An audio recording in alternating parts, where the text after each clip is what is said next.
The night Marcus realized loneliness had weight was the night he sat at a small corner table, steam rising from a cheap bowl of soup, and felt the empty chair across from him like a second hunger.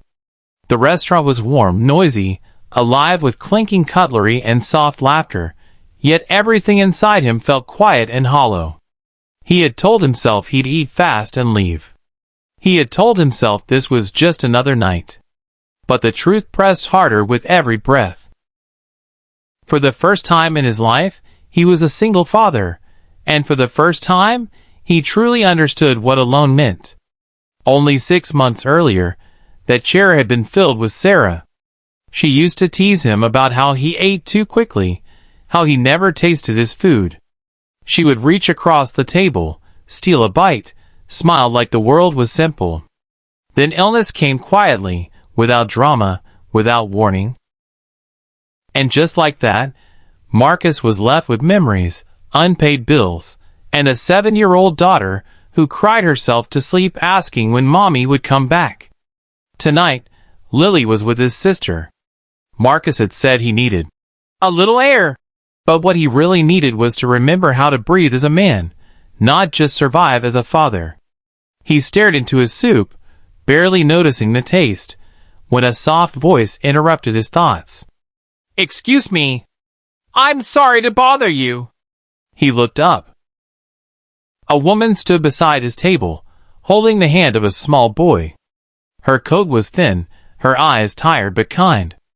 The boy clutched a worn toy car, his other hand resting on his stomach as if holding it together. "My son's hungry," she said quietly. "The place is full. Can we stay a while?" Marcus glanced around. It was true. Every table was taken. He hesitated, instinctively guarding the little space he had carved for himself in a loud world. This was his moment, his silence. But then the boy looked up at him, eyes wide, hopeful, and something inside Marcus shifted. "Of course," he said, standing up. "Please, sit." They thanked him, sliding into the chairs. The boy immediately climbed onto his seat, legs swinging. Marcus signaled the waiter, ordered another bowl, then another. He didn't ask questions. He just did what felt right. As they ate, silence filled the table, but it wasn't awkward. It was gentle. The woman finally spoke, introducing herself as Elena. Her son was Noah. They were new to the city, she said, looking down at her hands. Life had been complicated. Marcus nodded. He didn't need details to recognize struggle. He lived in it daily. Noah ate slowly, savoring every spoonful, and Marcus felt a lump in his throat. It reminded him of Lily after Sarah passed, the way she would eat as if the food might disappear forever. Hunger wasn't just about food. It was about fear. That night, when they left, Elena thanked him again, her voice trembling with gratitude. Marcus waved it off, embarrassed, but as he watched them walk into the cold, something unexpected happened. The weight on his chest felt lighter. He didn't know it then, but that simple moment would change everything. Over the next weeks, Marcus returned to the same restaurant more often than he could afford. It became a quiet ritual, a place where he didn't feel invisible. One evening, he saw Elena and Noah again. This time, she smiled first. They talked more. About work, about children, about how cities can make you feel small. Marcus learned Elena worked 2 jobs. He shared how Lily was still learning to smile again. They didn't rush anything. They didn't pretend life was easy. They just showed up. Lily met them one afternoon when Marcus invited them for ice cream. She was shy at first, hiding behind his leg, but Noah offered her his toy car without hesitation. Children understood things adults complicated. Within minutes, they were laughing, running, alive. For the first time since Sarah's death, Marcus laughed without guilt. But life doesn't change in straight lines. Marcus lost his job when the company downsized. Just like that, Security vanished. Bills piled up. Nights grew longer. He stopped going to the restaurant, ashamed, afraid of being seen as weak. Elena noticed his absence. One rainy evening, there was a knock on his door. Elena stood there, soaked, holding a bag of groceries. She didn't ask permission. She stepped inside like family. "You disappeared," she said softly. Marcus broke. The words spilled out. The fear, the failure, the anger at a world that kept taking without asking. Elena listened, not fixing, not judging. Just listening. "I know what it's like," she said. "To feel like you're drowning quietly." She told him then about her past. An abusive marriage. Running away with Noah. Sleeping in shelters. Starting over with nothing but hope and stubborn love. Her strength wasn't loud. It was earned. That night, they cooked together. The kids fell asleep on the couch, tangled in blankets. Marcus realized something profound. Healing didn't arrive like a miracle. It arrived like people. Months passed. Marcus found work again, humbler but steadier. Elena enrolled in night classes. They shared babysitting, shared meals, shared burdens. Love grew slowly, respectfully, not replacing what was lost, but honoring it. One evening, Marcus returned to the same restaurant. This time, the table was full. Lily sat beside him, Elena across, Noah between them, laughing. Marcus looked around, remembering the man he once was, sitting alone, afraid of the silence. He wasn't afraid anymore. Because loneliness had taught him compassion.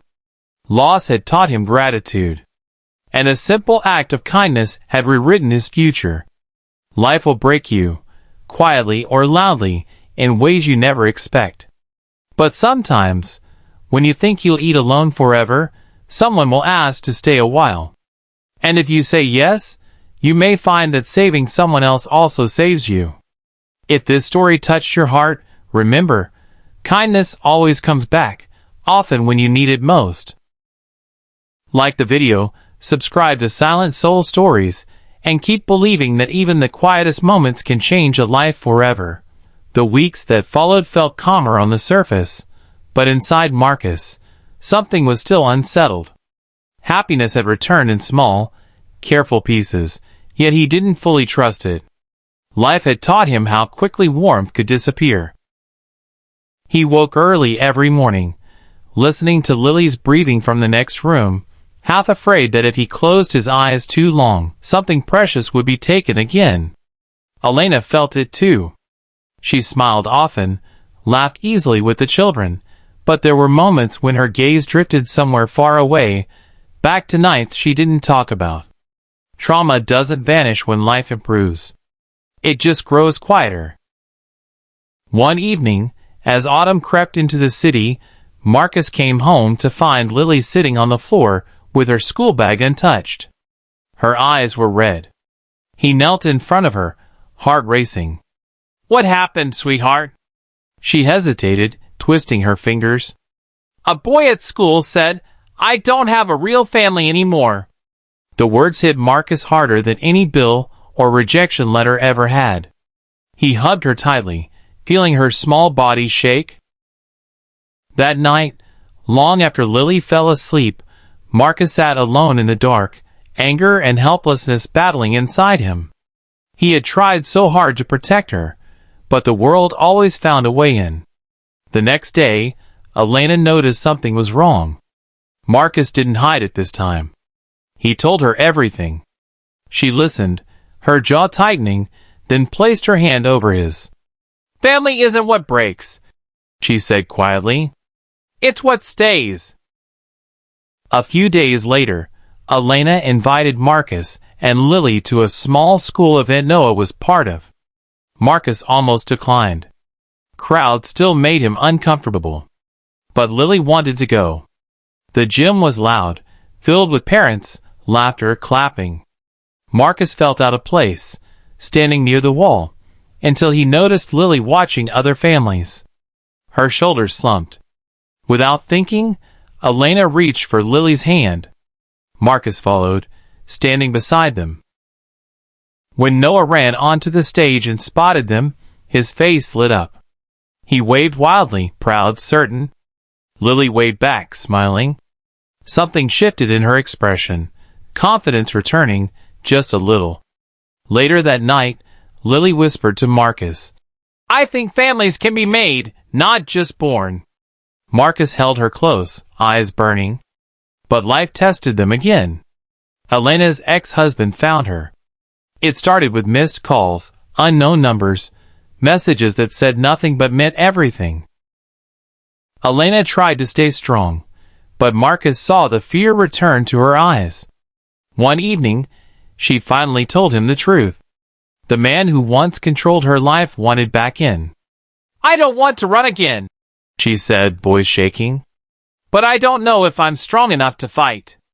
Marcus felt anger rise, but he kept his voice steady. "You're not alone anymore." When the man showed up outside Elena's apartment one night, shouting, demanding, Marcus stood between them without hesitation. Not aggressive, not reckless, just present. Police were called. Restraining orders followed. It wasn't dramatic like movies. It was exhausting, emotional, terrifying. But they survived it. Through every court date and sleepless night, the children stayed close, sensing the tension but also the unity. Lily started helping Noah with homework. Noah began calling Marcus for help fixing broken toys. Slowly, trust grew roots. Months later, on a quiet winter evening, Marcus returned to that same restaurant once again. Snow fell softly outside. The same corner table waited. He remembered the man he was the first night, empty, lost, convinced his story had already ended. Elena sat across from him now, holding his hand. Lily and Noah shared a plate of dessert, laughing over whipped cream mustaches. Marcus didn't feel fear anymore. He felt purpose. Some people think redemption comes from success, or money, or grand moments. But Marcus learned it comes from choosing kindness when you're tired, choosing love when you're afraid, and choosing to stay when running feels easier. Life will never promise you happiness. But it will offer moments, quiet chances to open your heart. And when you do, even broken souls can build something whole again.